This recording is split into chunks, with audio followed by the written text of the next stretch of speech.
ফসলি জমির সঙ্গে লেবুর বাগান, থোকায় থোকায় ঝুলে আছে স্বাস্থ্যকর ভিটামিন সি সমৃদ্ধ এই ফল।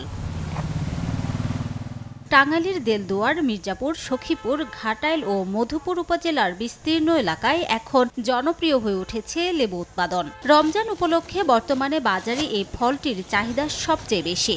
বাগান মালিকরা বলছেন, বিভিন্ন প্রাকৃতিক দুর্যোগের কারণে উৎপাদন আগের চেয়ে কমে গেছে। চাহিদার তুলনায় পর্যাপ্ত সরবরাহ না থাকায় দাম অনেক বেড়ে গেছে বলে জানান ক্রেতারা।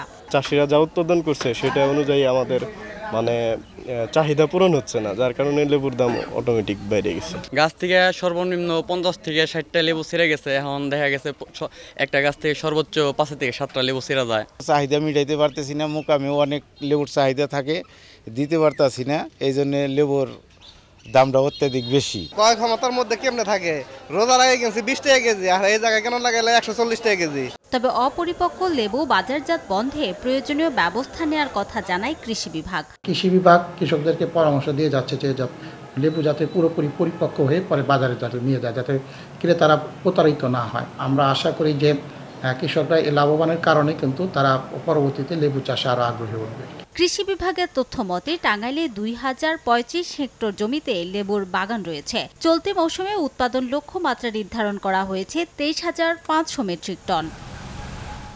সময় সংবাদ, টাঙ্গাইল।